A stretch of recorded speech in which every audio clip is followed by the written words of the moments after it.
Nombreux sont les vivants qui mériteraient la mort, et les morts qui mériteraient la vie. Tu ne peux pas gagner. Si tu me terrasses, je deviendrai bien plus puissant que tu ne pourrais jamais l'imaginer. Des heures sombres et difficiles s'annoncent. Bientôt nous aurons tous à choisir entre le bien et la facilité. Dans le monde, il n'y a pas d'un côté les bons et de l'autre les mange-morts. Il y a une part de lumière et d'ombre en chacun de nous. Ce qui compte, c'est celle qu'on choisit de montrer dans nos actes. Ça, c'est ce que l'on est vraiment. Le chagrin que nous éprouvons devant ce drame affreux nous rappelle que même si nous venons d'autres pays et parlons d'autres langues, nos cœurs battent à l'unisson. À la lumière de ce qui s'est passé, les liens d'amitié que nous avons tissés cette année deviennent plus importants que jamais. Souvenez-vous-en. Chaque jour, à chaque heure, à l'instant même, peut-être, les forces du mal essaient de pénétrer les murs de ce château. Mais en fin de compte, leur meilleure arme, c'est vous. Saruman pense que seul un grand pouvoir peut tenir le mal en échec. Mais ce n'est pas ce que j'ai découvert.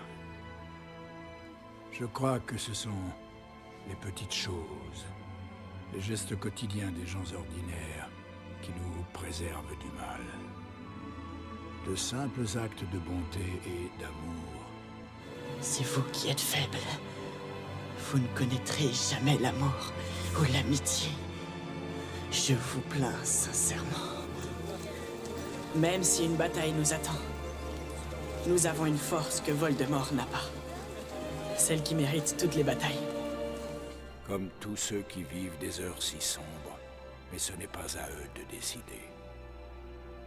Tout ce que vous avez à décider, c'est quoi faire du temps qui vous est imparti.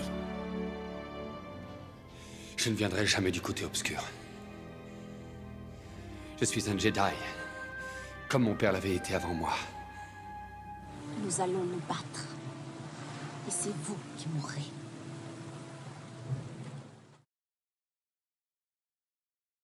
Salut à tous, c'est Arthur des Legomen. On se retrouve pour le premier épisode de cette nouvelle émission, Let's Talking Bricks, ça va être des discussions sur un rapport avec les Lego en fait. Et pour ce premier épisode, j'ai un invité, Antoine Binet de Brickfan. Salut. Salut Arthur. Est-ce que tu vas bien? Oh bah écoute, oui, ça peut aller, tranquille. Ok, donc pour commencer peut-être, tu te présentes? Eh bien oui, alors moi du coup j'ai ma chaîne qui s'appelle Brickfan, ou Brickfan d'émission, on peut dire les deux, qui parle, eh bien écoute, des Lego, ou des fans de Lego.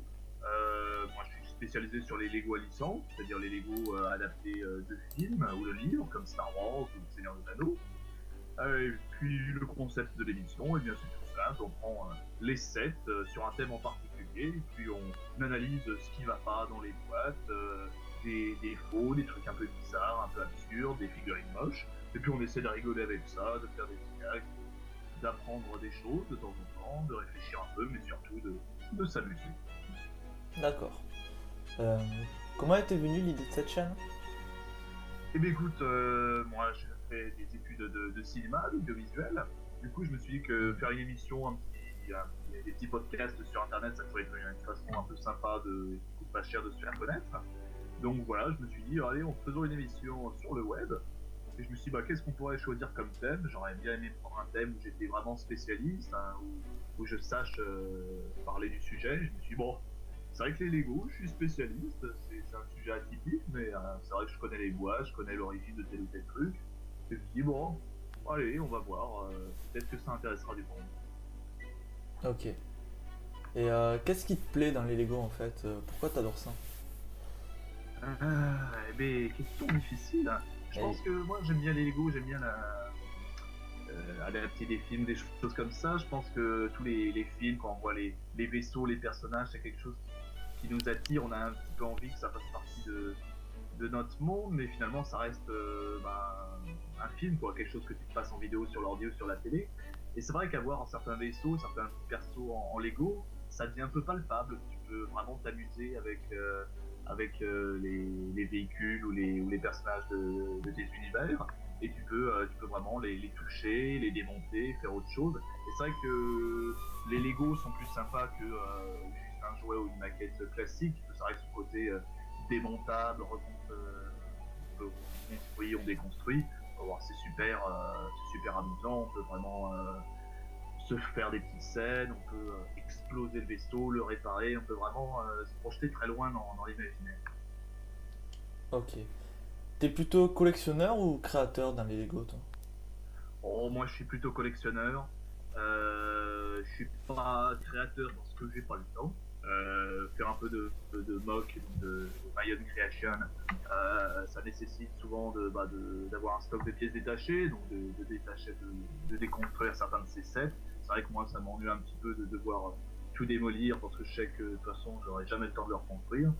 Du coup c'est vrai que ouais, les créations, j'ai jamais eu l'occasion d'y plonger, mais ça donne envie, hein. C'est pas que j'ai pas envie de faire des créations, c'est juste voilà, le temps ne s'est pas présenté.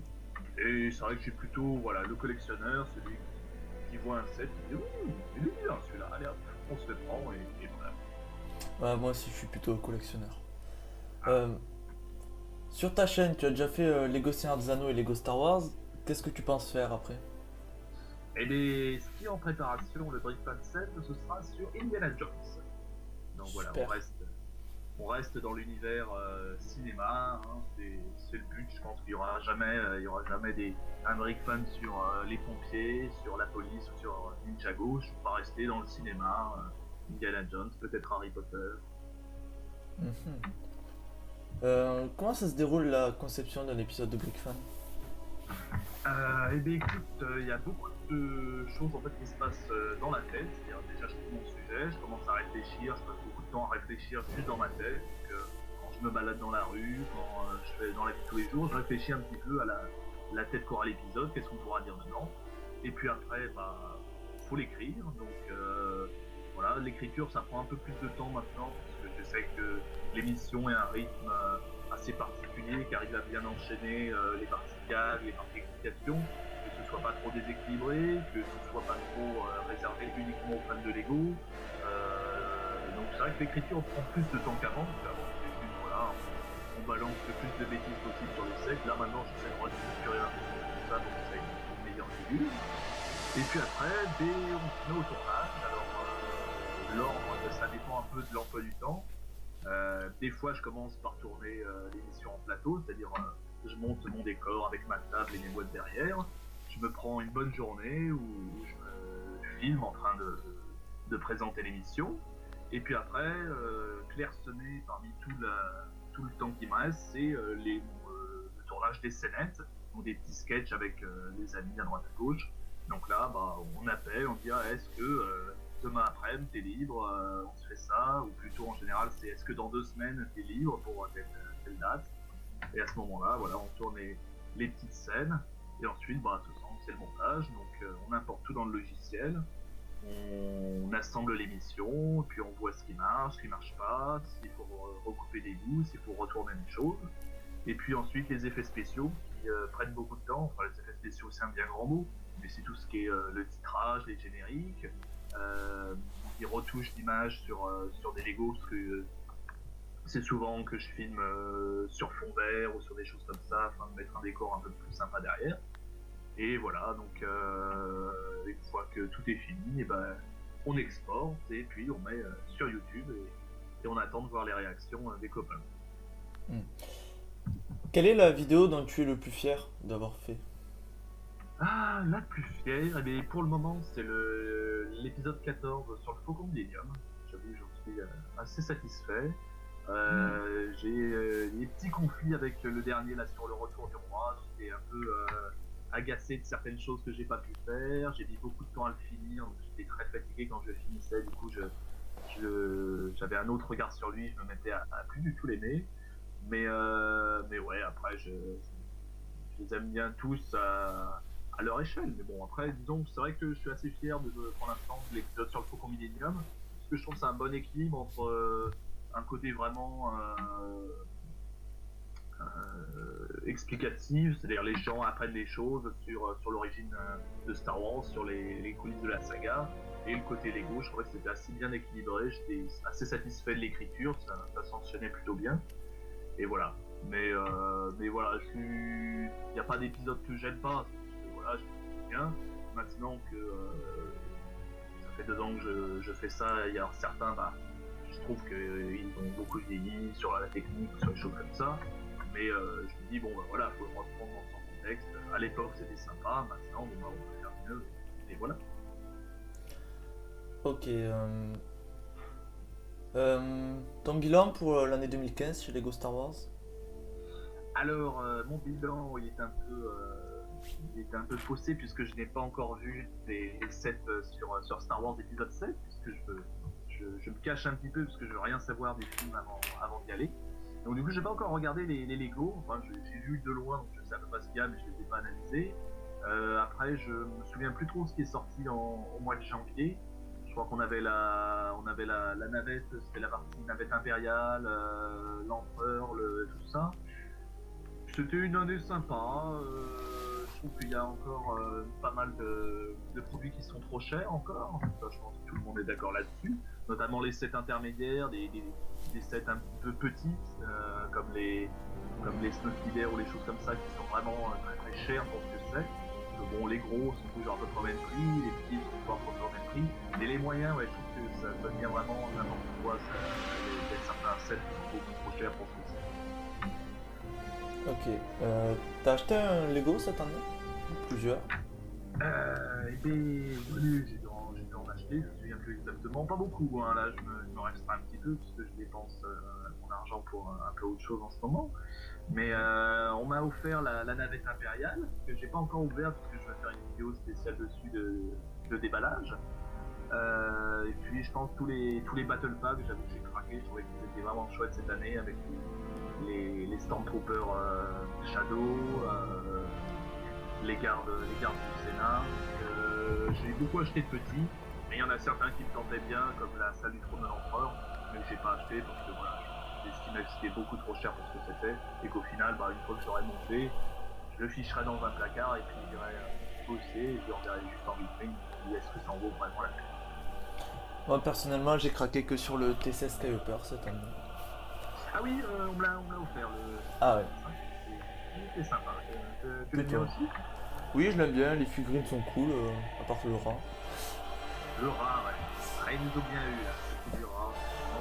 Je sais pas ce qu'ils ont avec les rats, les Lego. Ils ont à mon avis un sens de l'humour assez détestable. Ils doivent croire que c'est drôle, mais alors en fait, arrêtez ça.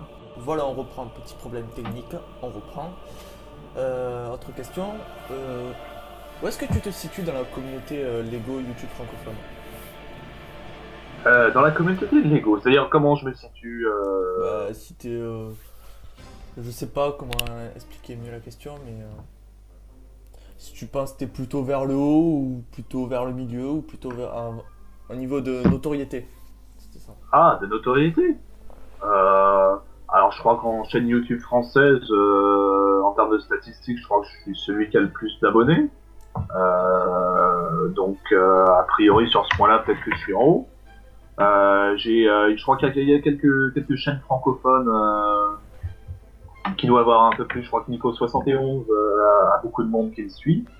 Mais après, difficile à dire. C'est vrai que si je dis que je suis le numéro 1, que mes vidéos sont les meilleures et que les autres c'est des ploucs, ça va pas très bien passer. Mais après, si... Donc non, je pense... c'est une... À l'heure actuelle, c'est une des plus grosses chaînes quand même, je pense. Parce que moi, avant de connaître ta chaîne, j'avais jamais vu une chaîne qui parle de Lego comme tu le fais. Enfin, j'avais vu des personnes qui font des vidéos dans leur chambre sur les sets qu'ils viennent de construire. Bon, c'est pas que c'est mauvais, mais c'est pas la même chose. Et, ouais. C'est vrai que la formule est inédite, hein. C'est ce qu'on discute quand on parle avec des gens sur l'expo. Il y a personne qui faisait ça avant moi. Du moins qui avait mélangé le côté un peu podcast, émission avec le thème du Lego. Donc c'est vrai qu'effectivement c'est une niche quoi. C'est vrai que là pour l'instant je suis le seul à faire ça, mais il y en a qui émergent déjà. Je vois il y a Fabien Fly Lego qui reprend ce type de principe, il l'a adapté plutôt sympa. Et Alexis Mélis aussi qui essaye des nouvelles choses. Donc je pense d'ici quelques années, quand ce sera amélioré, je pense que c'est un concept qui va se populariser. Et puis il faut que ça se popularise, parce que bon, il n'y a pas de raison d'être le seul à faire ce qui nous plaît. Ok. T'as déjà joué à des jeux vidéo Lego? Oui. J'ai découvert ça avec un Lego Indiana Jones. J'avais la Wii et on m'avait prêté c'est pas bien de le dire, mais bon, ça va, on est enregistré. On m'avait craqué pas mal de jeux qu'on m'avait mis sur un disque dur. C'était pour mon anniversaire, c'était mon beau-frère qui m'avait fait ça. Et il m'avait mis voilà le jeu Lego Indiana Jones. C'est vrai que ça avait été assez une révélation, parce que je trouvais que c'était un jeu qu'ils avaient très bien mélangé le côté jeu vidéo amusant avec le côté Lego, où on peut construire, on peut démolir, plein de cachettes, plein de clins d'œil. Donc j'avais beaucoup aimé, et puis après je suis allé voir ce qu'ils avaient fait avec Star Wars. Et le dernier auquel j'ai joué, c'est celui sur The Clone Wars, qui est encore plus poussé, encore plus sympa. Mais j'ai eu l'occasion, alors j'en ai plus sur les nouveaux, j'en ai pas, mais j'ai déjà joué chez des amis sur le Lego Seigneur des Anneaux, qui est assez impressionnant, sur les Lego Harry Potter, ou sur Jurassic Park, le dernier. Oui, j'ai joué. J'ai plus trop de temps, pareil, pour y passer des heures. Bon, moi, j'avais commencé avec Lego Star Wars 2. Je sais plus comment je l'avais eu. Ouais. Et du coup, j'essaie de me faire la collection un peu parce que j'adore ça, personnellement. Ouais. Mais c'est vrai que c'est des jeux, et puis c'est vrai, c'est des jeux quand même assez complets, quoi. Parce que c'est pas le truc vite fait qui nous balance. Je vois sur le Lego Star Wars 3, avant de réussir à le finir, le jeu, il faut y aller, quoi. Donc c'est vrai que c'est des trucs, c'est pas trop le jeu à la con. C'est sympa, et je trouve que c'est un des rares jeux vidéo qui pourrait convenir aux enfants. Je pense que quand j'aurai des enfants, s'ils veulent découvrir les jeux vidéo, c'est un des jeux que je leur ferai découvrir, parce que t'as moins la notion de tuer des ennemis ou des choses comme ça, parce que tu tues pas des gens, tu démontes juste des Lego. Donc voilà, ça permet d'entrer en douceur dans ce monde-là. Oui. Mon jeu préféré Lego, ça sera quand même le Seigneur des Anneaux, qui est extraordinaire. Enfin, il a une sorte d'open world qui est plutôt bien foutu, je trouve. Et on a plaisir à découvrir la terre du milieu. Tout à fait. Je suis assez d'accord. C'est vrai que j'avais un ami, du coup, moi j'ai pas joué longtemps, mais un pote m'a fait faire le tour de tout ce qu'il avait déjà fait dessus. C'est vrai que c'est très très impressionnant ce qu'ils ont fait sur cette partie-là. Ouais. Quelle est pour toi la meilleure adaptation de franchise par Lego? La meilleure adaptation, je pense tout simplement c'est Star Wars, hein, pour l'instant. Je pense que c'est un univers qu'ils ont vraiment bien adapté, c'est un univers qui se prête bien au Lego, il y a beaucoup de véhicules, beaucoup de petits personnages. Et alors c'est vrai que la licence ils ont pris le temps de faire les choses bien, parce que c'est vrai que les films Star Wars reviennent très régulièrement dans le temps. On a toujours eu une série à la con, un truc comme ça qui leur permettait d'être un peu dans l'actualité, donc de pouvoir continuer. Je trouvais que Harry Potter aussi avait été sympa, même si ils se sont peut-être arrêtés un peu tôt, avec tout ce qu'ils font maintenant par rapport au vieux set Harry Potter. C'est vrai que maintenant ça a pris un petit coup de vieux. On se dit, quand on voit les derniers sets Harry Potter qu'ils ont fait, on se dit c'est vrai que s'ils auraient persévéré, ça aurait été quelque chose de drôlement chouette. Parce que je trouve qu'avec Star Wars, Harry Potter, c'est un des univers qui se prête très bien au Lego, avec cette espèce de fantaisie, de légèreté qu'on a sur beaucoup de volumes, et sur cette richesse de l'univers qui peut être très, très facilement représentée en briques. D'accord. Moi, Lego Harry Potter, j'ai pas trop suivi les Lego Harry Potter. Moi, j'ai surtout été Lego Star Wars, je pense, comme toi. Hein. Ah oui. J'avais quelques Lego Indiana Jones, peut-être. Hein. Je sais pas où ils sont. Voilà. Les Lego Indiana Jones, ça a pas duré longtemps non plus, il me semble. Non. C'était. Je crois que c'était pour la sortie du 4e film. Oui, c'est ça. Bon, ils sont pas...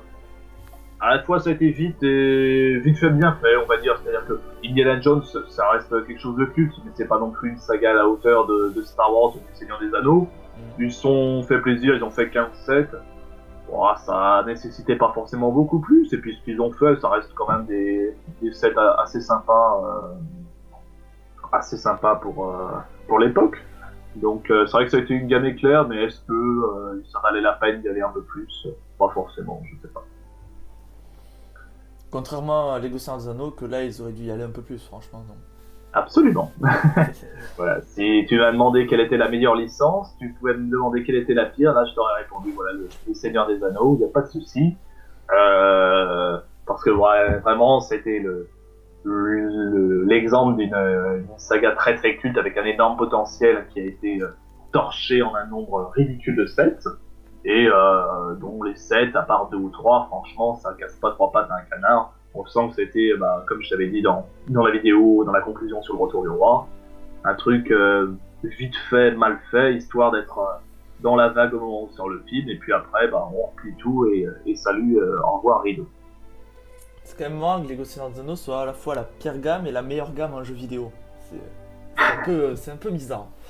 Oui, c'est rigolo, il y a ce paradoxe-là. Ouais. Et qu'est-ce que je voulais parler aussi? Après, tu penses quoi de Star Wars 7? Tu penses que ça va être bien, ça va être moins bien, ça va... C'est dur à dire, franchement, ça peut être le pire comme le meilleur. A priori, malheureusement, je pense pas que ça va être ce qu'on attend.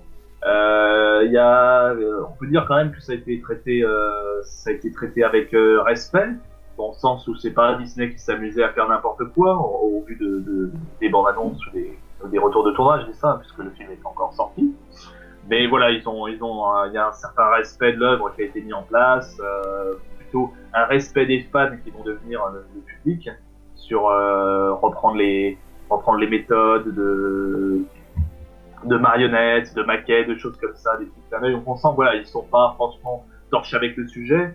Après, malheureusement, je pense que niveau scénario, ça va pêcher un peu, au vu de toutes les images que je vois de la bande-annonce. J'ai pas regardé la dernière bande-annonce, je veux pas la regarder, je veux me garder encore un peu de surprise. Mais voilà, j'ai peur qu'il retombe dans une histoire assez bâclée. Bon, allez, on remet les Stormtroopers en méchant, on remet un mec avec un sabre laser rouge en méchant, ils vont se cogner dessus, et j'ai peur qu'ils refassent un peu comme ça a été fait avec Jurassic World. Qui en fasse plus un remake d'un des films de la trilogie que vraiment une suite, quoi. Ce que j'avais trouvé sur Jurassic World, moi j'avais beaucoup aimé Jurassic World, je trouvais que c'était un film sympa, qui n'avait pas trop de bourdes, il y en a quelques-unes, mais globalement moi je l'ai apprécié. Mais c'est vrai que tu regardes Jurassic World et Jurassic Park, le Jurassic World fait plus un peu une sorte de remake, c'est-à-dire de réadaptation du premier film, que vraiment de suite, puisque fondamentalement il se passe exactement les mêmes trucs. Et j'ai peur que malheureusement il se passe un peu pareil pour Star Wars, qu'ils aient tellement peur de décevoir les fans, qu'ils ont tellement peur de s'éloigner du matériau d'origine, qu'ils restent dans un produit un petit peu stérile. Ouais, mais sur Jurassic World, en fait, ce truc de remake un peu hommage presque, ça marchait bien parce que c'était un film. Là, s'ils refont ça sur Star Wars 7, normalement il y a au moins 4 ou 5 films derrière avec des spin-offs et les suites. S'ils font la même chose sur Star Wars 7, je pense que ça le fera pas en fait.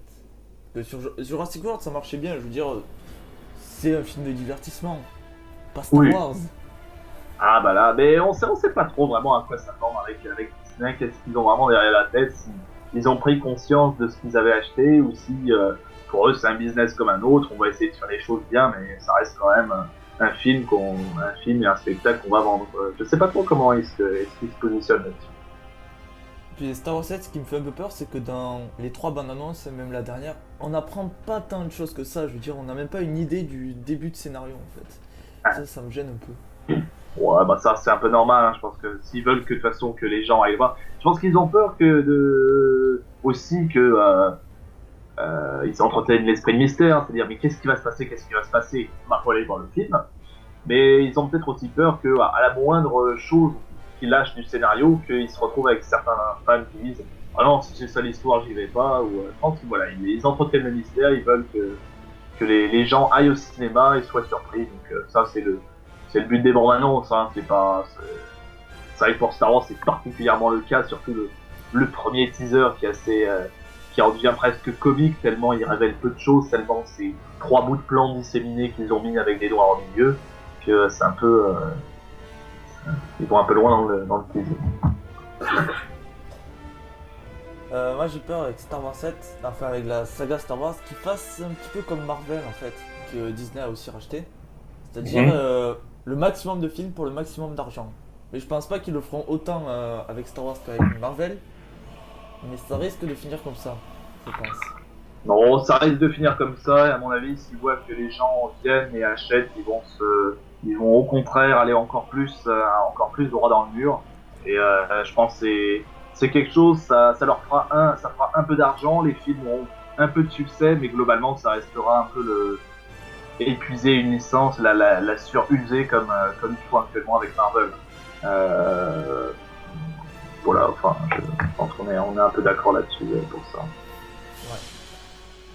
Est-ce que tu as réservé ta place pour Star Wars 7 ? Non, pas encore, mais je vais m'en occuper. Je pense qu'on va y aller avec... je vais demander aux copains si ça les intéresse, mais a priori on ira peut-être avec toute l'équipe BrickFan se faire la séance de ciné le soir.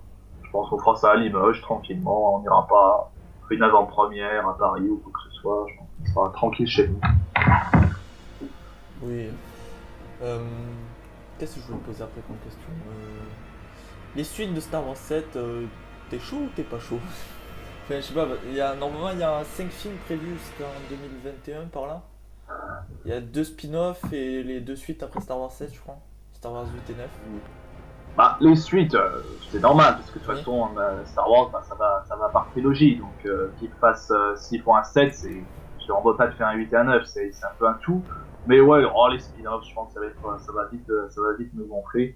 Mais parce que le principe du spin-off, c'est ça use les sagas, ça dissout le matériau de base. Et je pense que là, en plus, ça va vraiment être la pompe à fric.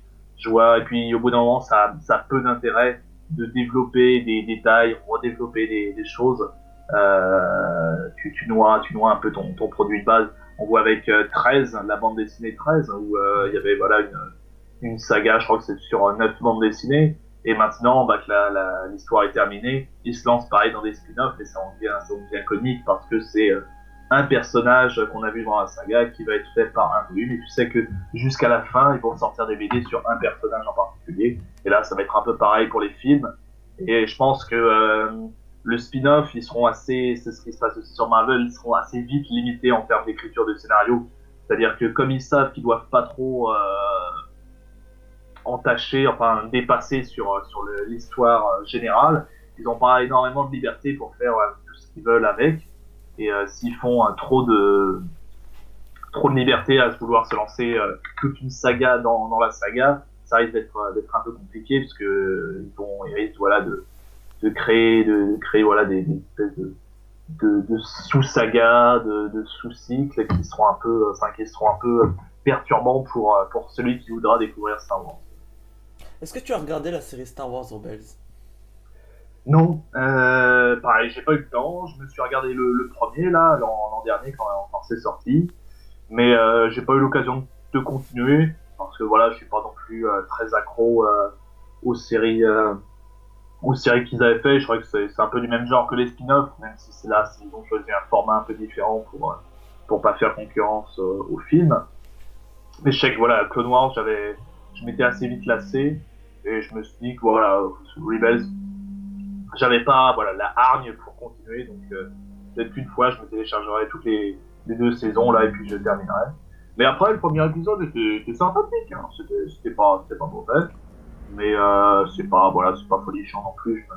Ça m'a pas donné très très envie de continuer, de me jeter dedans. Voilà, je trouve ça un peu limité. Je pense que ça risque d'être assez limité de relancer toute une saga avec des nouveaux personnages. D'autant que quand on voit les personnages, il faut quand même énormément penser aux personnages qui existent déjà dans la saga. ça fait voilà une espèce de copier-coller dérivé de la saga d'origine, avec un nouveau qui découvre le Jedi, la grosse brute, le comique de la bande. Donc voilà, ça m'a pas passionné plus que ça. Ce que tu racontes, ce qui n'était pas le cas pour The Clone Wars quand même, parce que The Clone Wars c'était des personnages qu'on connaissait, à part Ahsoka Tano et quelques sergents clones qui reviennent régulièrement. Et moi j'avais plus trop apprécié The Clone Wars, mais j'avais vraiment apprécié une série animée qui est sortie vers 2003 je crois, qui s'appelait Clone Wars, qui elle était vraiment pas mal, qui était pas très longue, et qui m'avait bien plu. Oui, moi aussi j'ai un petit préféré pour Clone Wars. Je l'ai découvert il y a pas longtemps, je l'ai découvert il y a 2 ans, je me suis regardé ça. Et c'était mieux sur plein de points. Je trouvais que c'était une série qui avait beaucoup de travail sur la mise en scène. C'était vraiment très bien, toutes les actions étaient très bien amenées, bien mises en image. Qui avait un style graphique assez intéressant. Bon après voilà, c'était une espèce de dessin animé 2D, style manga, on aime pas, mais c'est vrai que moi j'avais trouvé ça assez intéressant de détourner le côté réaliste de Star Wars en dessin animé 2D comme ça. Et je trouvais que l'histoire, bah voilà, c'est pas une histoire de folie, hein, c'est un scénario assez simple. Et puis c'était un début, et puis une fin, voilà, il y avait eu 2 saisons, et puis c'était terminé. Tandis que Clone Wars, c'est vraiment, on fait une saison, est-ce qu'on en fait une deuxième, ouais, une troisième, une quatrième, c'est une série à rallonge. Et vers les épisodes, au bout d'un moment, tu te lasses des épisodes. Moi, je suis arrivé à la saison 4. Il y avait certains épisodes se démarquaient d'autres, hein, mais en général, c'était très recette de cuisine et on s'en lassait vite, quoi. Ah, Clone Wars, j'ai abandonné quand il y a eu Dark Maul qui est revenu en fait. Enfin, la saison 5, je l'ai pas du tout regardé. Je crois qu'il y a une saison 6, mais c'est des épisodes spéciaux, je sais pas, j'ai pas suivi après. Dans Clone Wars, je sais pas si tu t'en rappelles, j'avais adoré la seconde bataille de Geonosis. Ça c'était... Bon, il y avait des zombies, ouais, mais... Ouais. J'avais adoré la seconde bataille de Geonosis, c'est vraiment un truc qui m'avait marqué. Ouais, je pense jusqu'à la saison 3, j'avais bien aimé. C'est vrai que la bataille de Geonosis, c'était rigolo ce qu'ils avaient fait sur la saison 2, qu'en fait chaque épisode était en fait une parodie d'un genre de film. C'est-à-dire que sur Geonosis, t'avais la partie parodie de film de zombies, quand ils descendent dans la cave, t'as plein de films comme ça où on va descendre dans les souterrains et on trouve une horreur au fond. T'avais le film d'invasion, quand après Geonosis, ils repartent vers la station médicale et ils se font envahir par les vers les uns après les autres. Ah oui, donc voilà, t'avais une parodie de Godzilla avec la bête de Zillow, puis après une parodie de King Kong quand elle arrivait sur Coruscant. Donc voilà, c'était assez rigolo ce qu'ils avaient fait. Et ça restait encore assez sympa. Moi j'ai regardé jusqu'au début de saison 4 sur la partie sur Mon Calamari. Et j'avais vraiment été déçu de la partie sur Mon Calamari. Je trouvais vraiment que c'était très très bateau. L'écriture, c'était voilà, t'avais l'impression de regarder un dessin animé à la con que t'avais déjà vu des centaines de fois et ça avait vraiment peu d'intérêt.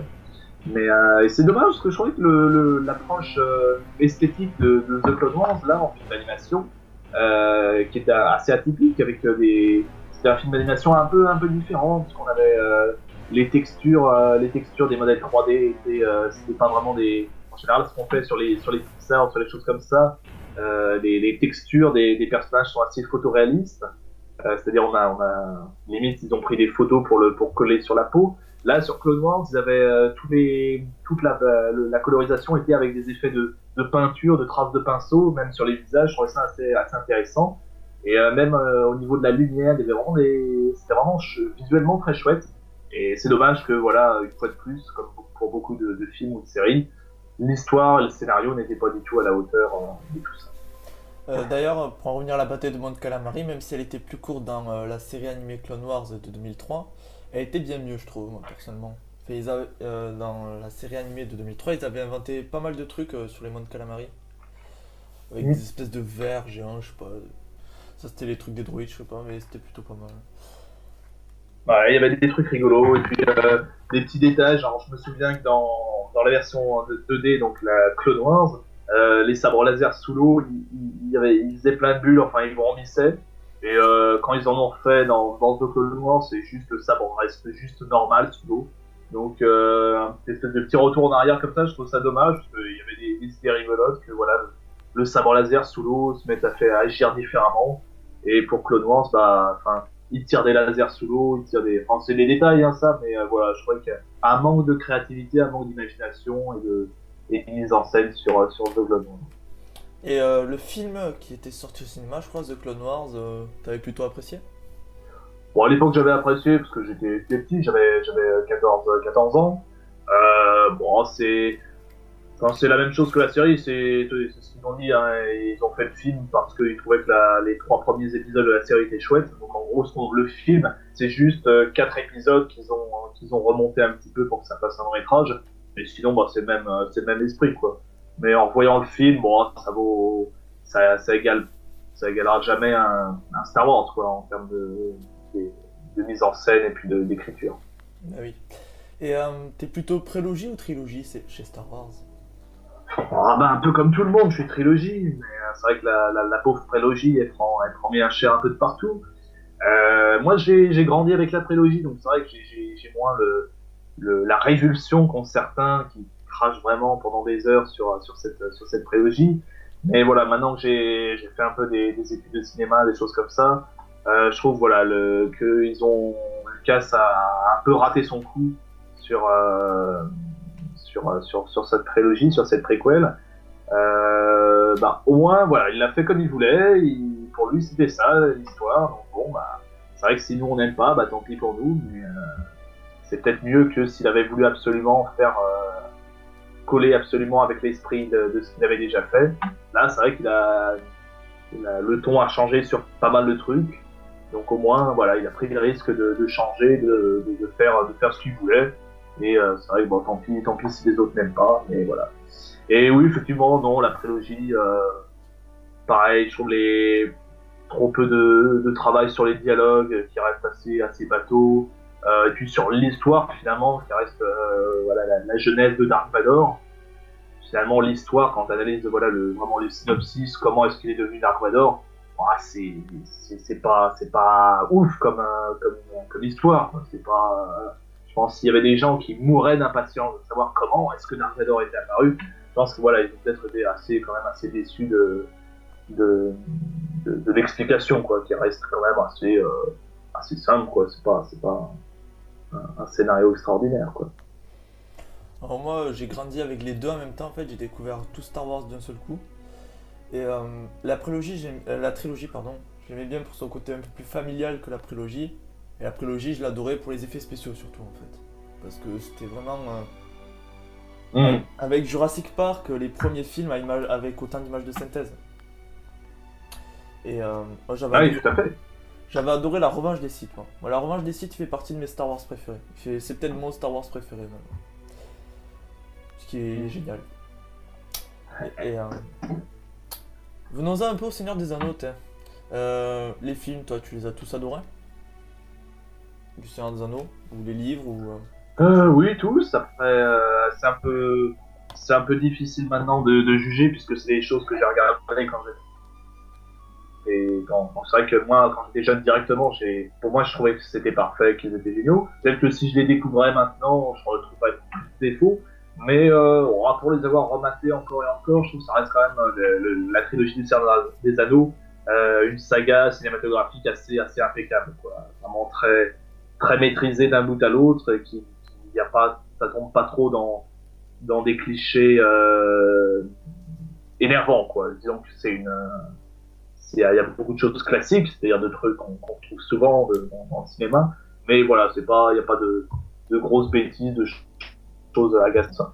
Et les livres, du coup, je me les ai pu commencer quand je me suis lancé sur les breakfast sur le Seigneur des Anneaux. Je me suis dit, on va lire les livres, comme ça on dira pas de bêtises dans les vidéos. Et j'aime beaucoup le style de Tolkien, de façon dont il raconte l'histoire, un peu comme un ménestrel du Moyen-Âge, avec un phrasé assez particulier, assez sympa. On retrouve un peu dans les Narnia ou dans des choses comme ça. Mais en fait, je les ai plus lus les livres comme un peu une encyclopédie du Seigneur des Anneaux, quoi. Un peu je voulais vraiment savoir, j'avais vu voilà tous ces films, il y avait plein de choses qu'ils n'avaient pas pu expliquer dans les livres. Je me demandais, tiens, pourquoi dans les films. Je disais tiens pourquoi est-ce qu'il fait ça, pourquoi est-ce qu'il fait ça. C'est vrai que lire les livres c'était assez intéressant pour ça de découvrir des explications de telle ou telle chose. Après c'est un rythme, c'est une façon d'écrire qui a rien à voir avec les sagas d'aujourd'hui en termes de rythme d'histoire. Parce que c'est vrai que le Seigneur des Anneaux, j'avais été marqué par la communauté de l'anneau en fait. Une fois que tu as lu la communauté de l'anneau, quand tu es arrivé à la moitié du livre, Frodon en fait il n'est toujours pas arrivé à Foncombe.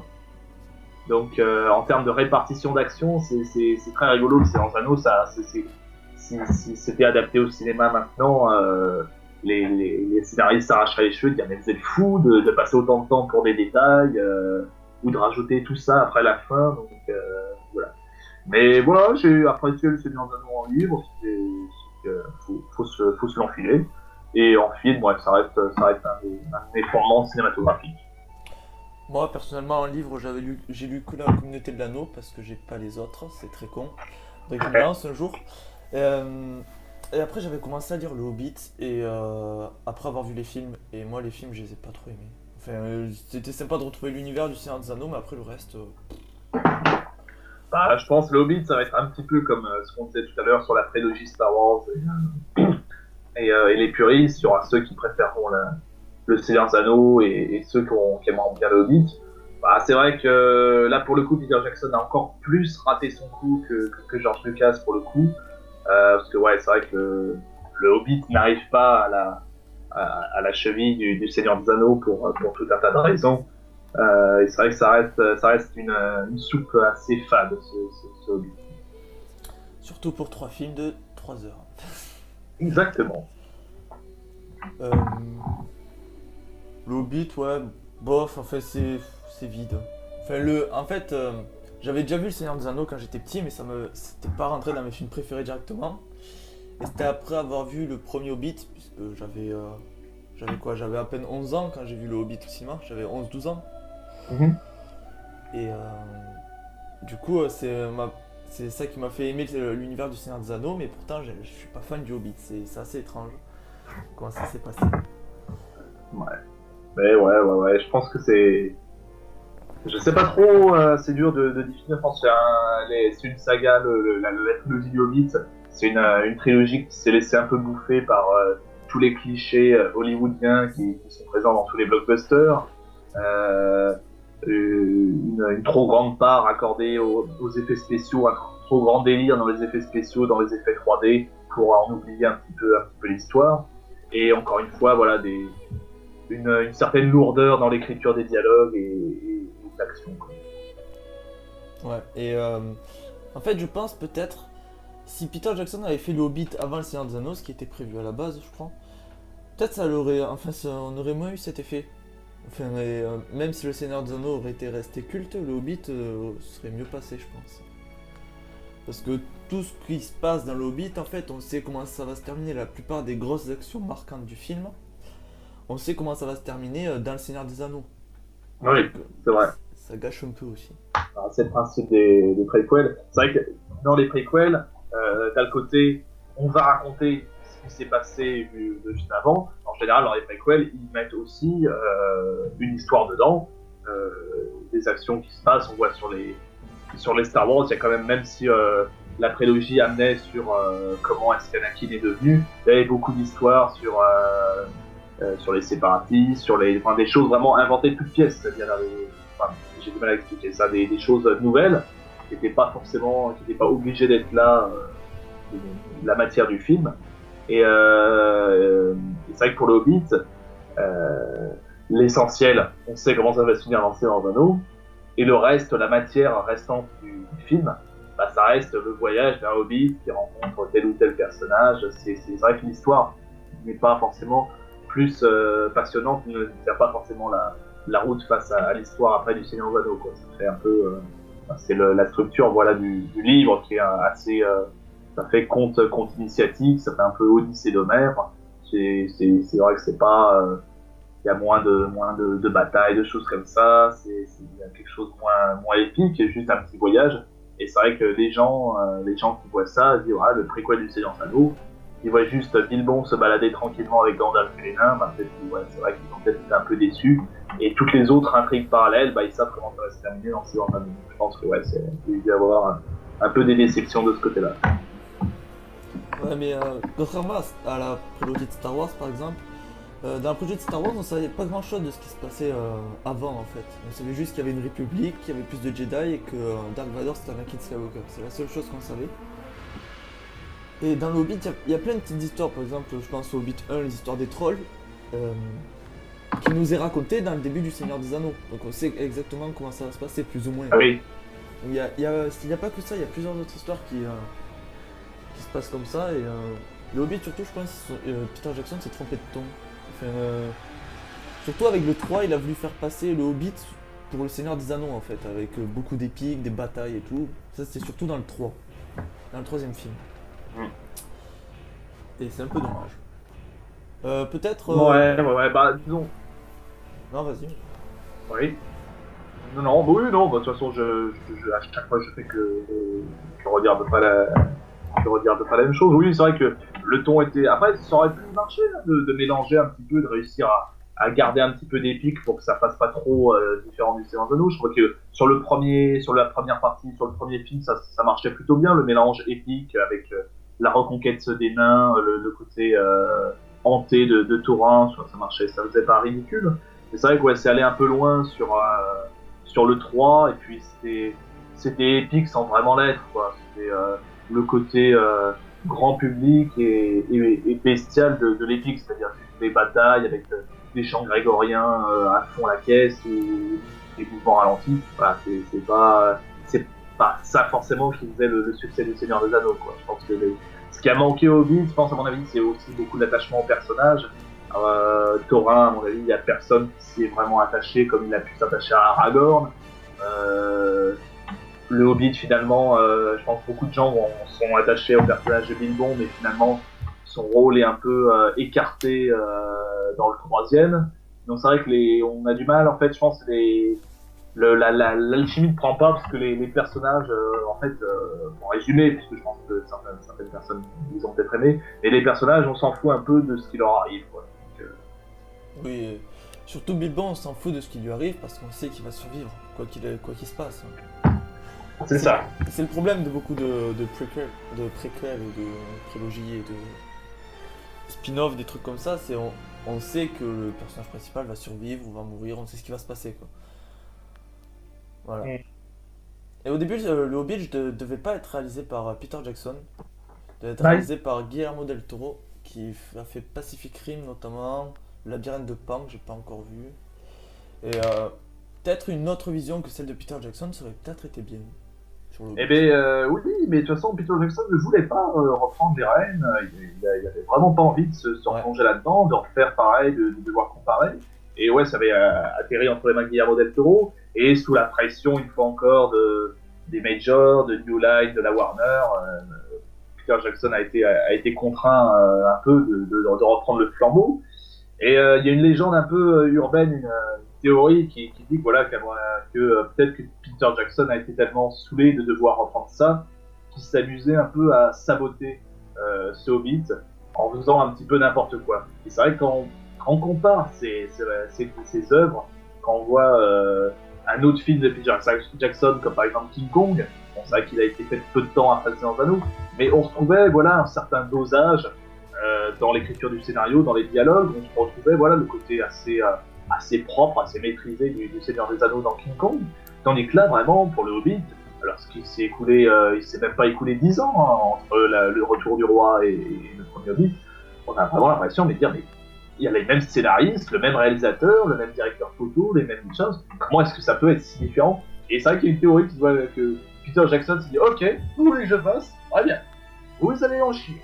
Et qu'il a un peu saboté, un peu fait le réalisateur pauvre à faire un peu n'importe quoi.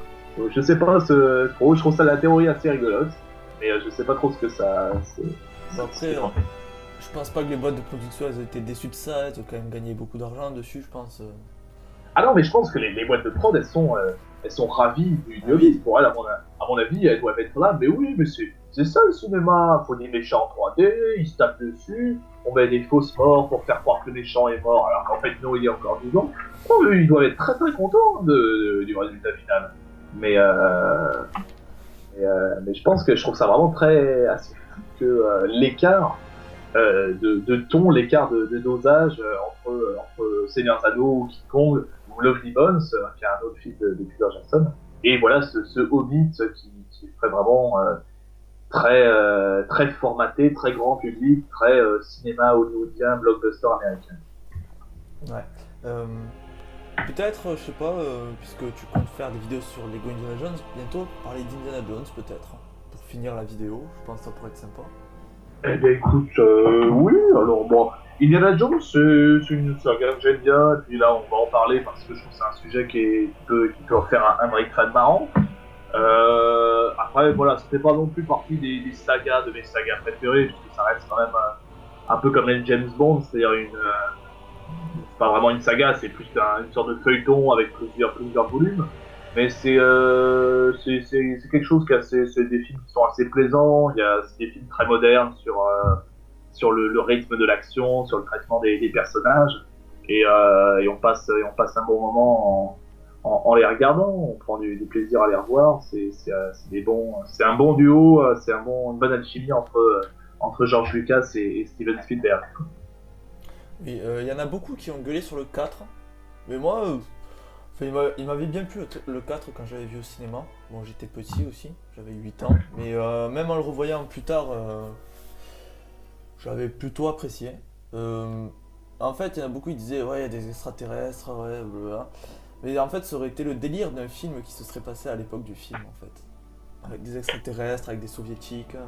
Ah oui, totalement. Mais de toute façon, les Indiana Jones, beaucoup de gens l'ignorent, mais et les Star Wars aussi, c'est pas vraiment des parodies puisque tu n'as pas de volonté comique derrière, mais c'est des films qui en fait reprennent les codes d'anciennes séries. Pour Star Wars, George Lucas il voulait refaire un peu des Flash Gordon, un petit peu des choses comme ça. C'est pour ça qu'il a repris quelques codes comme le texte jaune qui défile au début ou les transitions en volet. Voilà, c'est parce qu'il voulait faire une espèce de parodie de ces films. Et Spielberg en fait et Lucas on fait pareil avec les films d'aventuriers. C'est vrai que sur les films d'aventuriers, c'était ce qu'ils appelaient les séries B, c'est-à-dire des films assez populaires chez le grand public, mais bon, quand tu les regardes maintenant, tu te rends compte que c'était un peu naze. Et c'est vrai que ces séries B-là, c'était totalement le genre avec le fantasme sur la zone 51, c'est les extraterrestres qui avaient fait ça. Donc ça s'inscrit parfaitement avec la volonté de base d'Indiana Jones. Et moi, franchement, ceux qui râlent sur les extraterrestres à la fin, je les renvoie à la fin du premier film où t'as Dieu en personne qui vient punir les nazis d'avoir volé l'arche, ou du mec qui arrive à retirer un cœur vivant aux Indiens dans le deuxième. Pourquoi pas, franchement c'était pas moins plus réaliste dans les premiers quoi. Ça reste de la fiction, ça reste du délire. Moi le 4, moi c'est un peu comme toi, j'avais découvert quand j'étais petit, donc fatalement t'as des goûts un petit peu moins aiguisés. Moi j'avais adoré le 4.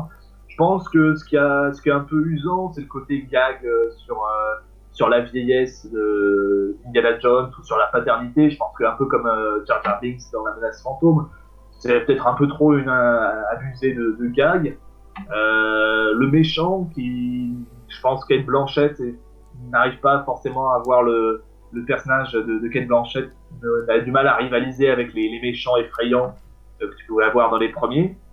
Et voilà, mais sinon franchement c'est la même recette et il fait pas tellement tâche par rapport aux autres. Moi je me suis regardé récemment avec des amis à la suite et ouais bon, ça reste on est dans la même mouvance quoi. On voit il y a 2-3 voilà, moi je trouve les gags sur oh Indy t'es vieux ou oh Indy je suis ton fils, bon il y en a peut-être 2-3 en trop, mais sinon ouais ça reste Indiana Jones, il y a pas de autant pour la prélogie Star Wars ou pour le Hobbit je peux comprendre, mais là Indiana Jones c'est le risque de toute façon de refaire un film 30 ans après. Et Jurassic World il s'est fait pourrir très violemment par certains fans hein.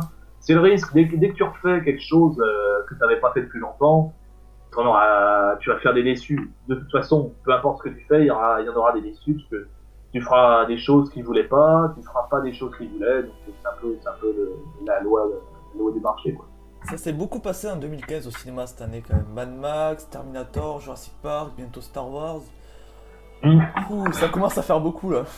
Bah t'as l'image là où quoi, il y a un Star Wars qui sort, un Jurassic Park, mais attendez, on est en quelle année Oui. C'est un peu ça, il y a un peu retour aux années 90, mais je pense voilà, c'est représentatif du cinéma, voilà, de divertissement qui est totalement maîtrisé par les boîtes de prod américaines, qui sont voilà, c'est des Monsieur Picsou, chaque boîte de prod américaine, c'est ça, hein, c'est une grosse compagnie qui doit faire du business au possible.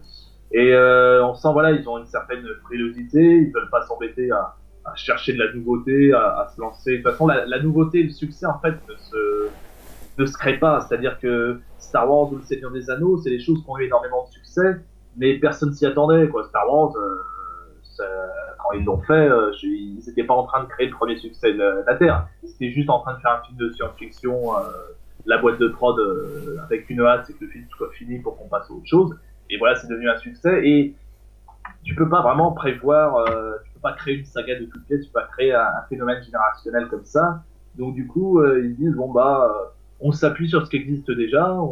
Ça sert à rien de vouloir créer une saga exprès, ça prendra pas. Voilà, on voit certaines sagas, certains films qu'ils ont essayé de nous mettre sous la dent. On voit sur Narnia ou sur des choses comme ça, ils ont essayé de lancer, de proposer quelque chose.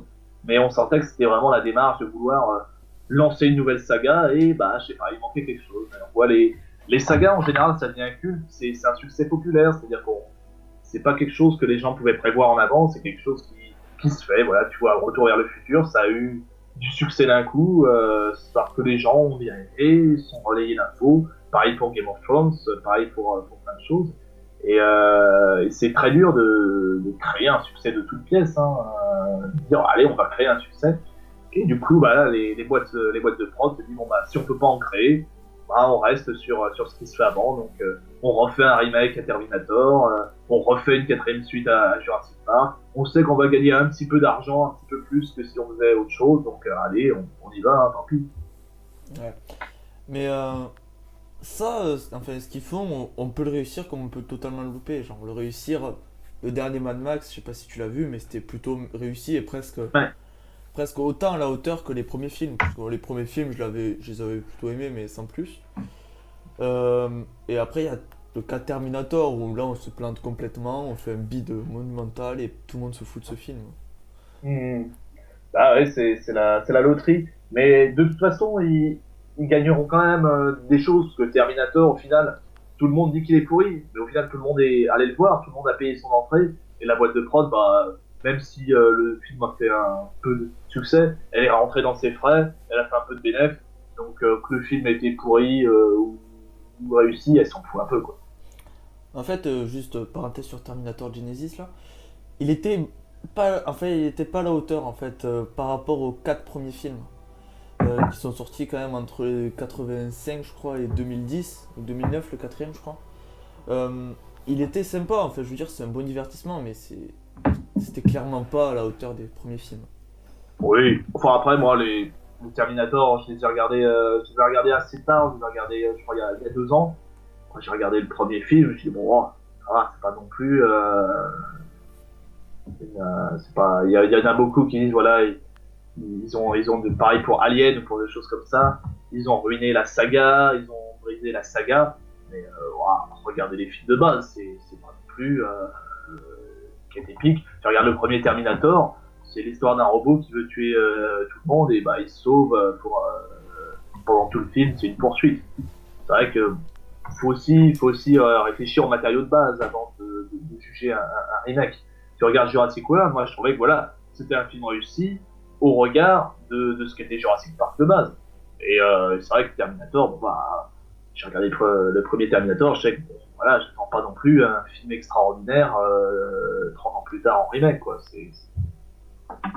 Après, il y a des films que certains ont levé le premier, il y a des sagas que certains ont levé le premier film en tant que chef-d'œuvre et ont craché sur les autres, alors que des fois les suites étaient mieux que l'original. Oui, tout à fait. Terminator, par exemple, le 2 est bien mieux que le 1. Enfin, il est bien mieux écrit, bien mieux foutu. J'avais une question. Quelle franchise il faudra adapter en Lego, d'après toi? J'y réfléchis, mais j'ai pas trop d'idées. Je pense qu'à mon avis, ils ont bien réfléchi, ils ont à peu près tout fait. Je sais que moi j'ai le fantasme des Lego Game of Thrones, parce que je trouve que c'est quelque chose qui se prête très bien. Après, éthiquement, la série Game of Thrones, c'est quand même quelque chose qui est pas très adapté à mettre entre les mains des enfants avec tous ces jeux de massacre, de pouvoir. C'est pas forcément, ce sera jamais à mettre en jouet, à mettre entre les mains des enfants. Mais je me dis que ça pourrait donner un truc sympa. Après, je pense que Jurassic Park aussi pourrait vraiment devenir une licence, et pas juste 3, 4, 7 qui nous ont balancé là sur le Jurassic World. Ouais, ils avaient balancé beaucoup de sets sur Jurassic World et je crois 4 ou 5 sets sur Jurassic Park, et même pas sur les 2 autres films. Non, ils ont quasiment rien fait. Le peu de choses qu'on a sur Jurassic Park en Lego, c'était sur la vieille gamme Lego Studio, qui en fait étaient des scènes de plateau de cinéma. Et donc il y avait le caméraman, des trucs comme ça. Il y avait un set sur Jurassic Park 3. Il y avait le Spinosaur et Steven Spielberg sur la caméra. Mais voilà, c'était pas vraiment des sets sur Jurassic Park, c'était des sets sur le tournage de Jurassic Park. Donc non, c'est n'importe quoi. Bah, je trouve que voilà, c'est pas la pire licence, parce que voilà, le potentiel de Jurassic Park n'est pas non plus, c'est pas une saga autant culte qu'aurait pu être le Seigneur des Anneaux. Donc c'est vrai que bon, ils l'ont un peu torché, mais c'est peut-être un peu plus pardonnable que d'avoir torché le Seigneur des Anneaux. Mais je trouve Jurassic Park, il y aura moyen de faire des choses sympas avec les dinosaures et ces choses-là. Mais sinon après non, en saga, je pense que tous les films un peu populaires qui auraient pu être adaptés ont déjà été faits, quoi. Je pense Narnia, ça aurait pu le faire, mais ils vont pas se lancer dans Narnia. Hein. Narnia, c'est une saga qui était morte avant même d'être née. On voit au bout du deuxième film, tout le monde en avait déjà marre. Ils ont sorti les suivants au compte-gouttes, et là je sais même pas s'ils vont terminer la saga. Donc à mon avis, Lego se mettra jamais là-dedans. Je crois qu'ils ont terminé la saga au bout de 3 films. Je crois. Non, parce que le troisième, c'est pas la fin. Enfin, t'as 7 livres, et je crois qu'ils ont le troisième, c'est équivalent, c'est le quatrième livre, je crois qu'ils ont fait avec le 3. Et non, c'est. Donc non, moi je pense que saga, pour l'instant, à peu près tout ce qu'il fallait faire a été fait, mal fait des fois, mais voilà, en tout cas à mon avis, il n'y a plus tellement de territoire à piller. Hein. Moi j'aimerais bien, enfin ça serait un peu compliqué parce qu'il n'y a pas grand chose qui pourrait s'adapter à Lego, mais la saga Retour au futur aurait été sympa. Oui. Je sais qu'il y a eu une DeLorean, enfin ils ont sorti un set DeLorean, je sais pas si c'était Lego, non si c'était officiellement Lego. Oui, c'était Lego Ideas. Il y avait un propos, c'était le site Ideas, enfin ça s'appelait pas Ideas à l'époque, j'ai déjà oublié le nom. Quelle horreur. Et c'était Qzone. Et en fait, c'était un site où des créateurs des mockers proposaient leurs créations. Ils avaient un système de vote, et si certains projets récoltaient assez de votes, et bien Lego s'engageait à sortir la boîte. Et c'est ce qui s'est passé avec Retour vers le futur. Il y a eu un mec qui a dit regardez, moi j'ai fait ma DeLorean, et ça a eu un grand succès, il y a eu beaucoup de votes, et Lego a sorti la boîte avec 2-3 modiches, et c'est comme ça que ça s'est fait. C'est vrai que Retour vers le futur, ça aurait un potentiel en mélangeant, puisque en général pour faire une gamme Lego, faut pas compter uniquement sur l'histoire de la saga. On voit sur Star Wars, il y a beaucoup de gens qui achètent les Lego Star Wars parce qu'ils trouvent que les vaisseaux sont beaux, alors qu'ils ne connaissent pas forcément Star Wars, ou qu'ils n'aiment pas Star Wars, mais ils trouvent des vaisseaux bien faits, ou il y a certaines pièces qu'ils aiment bien, certaines figurines. Je pense que là, ce qu'ils auraient pu miser sur Retour vers le futur, c'est le thème des années 50, des Lego années 50, avec où ils auraient pu s'éclater sur les bâtiments, sur les choses comme ça. Comme ça, t'avais une double sécurité, t'avais ceux qui étaient fans de voir des Lego années 50, des Lego un peu rétro, et ceux qui étaient fans de la licence, qui voulaient du Retour vers le futur. Et c'est vrai qu'en termes de sets, bon après je pense que ils auraient fait une quinzaine de sets, mais pas plus, hein. Qu'est-ce que tu veux faire avec Retour vers le futur? Tu fais l'hôtel de ville peut-être, 2-3 maisons, Tu fais l'hôtel de ville dans le futur, l'hôtel de ville dans le Far West, et puis après, bah, tu peux pas faire grand chose de plus. Hein. Mais oui, ça aurait été sympa. Hein. Une grosse collection Retour vers le futur. Après, peut-être des adaptations de. En fait, tout à l'heure, tu parlais de Game of Thrones, mais des adaptations de séries en Lego, ça pourrait être faisable, mais je vois pas quelle série en fait qui pourrait être faisable. Ouais, c'est difficile. Bah là, ils ont pareil de la même façon qu'ils ont fait Retour vers le futur, ils ont sorti des choses sur Doctor Who, et puis sur Big Bang Theory, donc 2 séries. Oui, c'était pour Lego Dimension, le jeu Lego Dimension à la base. Non, t'as eu des sets, un set complet sur ça. Il y a eu Doctor Who a eu une partie aussi Lego Dimension, mais t'as un set Doctor Who là qui est sorti, et un set Big Bang Theory. Je n'ai pas vu. Il faut suivre Adbrix.com, voyons. Voyons. Et voilà, et après, bon, en série, bon, il y en a tellement des séries, il y a des trucs qui sont adaptables. Mais j'en sais rien. Malcolm, ça pourrait très bien être adapté en quelques sets, avec 2-3 figurines.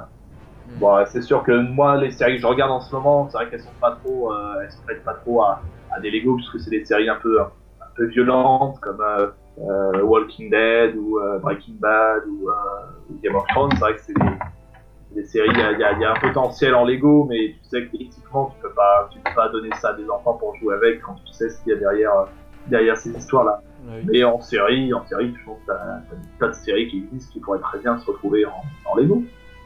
Mais pour Game of Thrones, Breaking Bad, Walking Dead, toutes les séries un peu violentes comme ça, c'est à ça que servent les moqueurs. Exactement, et d'ailleurs il y a de très belles créations sur internet. J'avais vu sur une exposition le camping-car de Walking Dead là, qui avait été refait avec des trucs, et puis même sur toutes les sagas. Je pense les Lego Breaking Bad c'est un gros fantasme. Il y a beaucoup de t-shirts, de créa perso sur Breaking Bad, parce qu'il y a une figurine Lego, je crois, je sais plus de quelle espèce elle est tirée, qui a à peu près le même visage que Walter White, donc dans Breaking Bad. Et il y a beaucoup de customisation. C'est vrai que Breaking Bad, en Lego, ça fait fantasmer, parce que c'est vraiment 2 univers geeks qui se rejoignent ensemble, et ça fait rêver. Oui, mais je pense que Game of Thrones aussi, c'est un bon fantasme en Lego. Je veux dire, c'est faisable. Je veux dire, c'est un univers un peu comme le Seigneur des Anneaux, comme les Lego Chevalerie qui a eu beaucoup de fois chez Lego. On va faire un mock, on peut faire vraiment des bons trucs, je pense. Ah non, il y a un énorme potentiel sur Game of Thrones, bien plus que Breaking Bad ou des choses.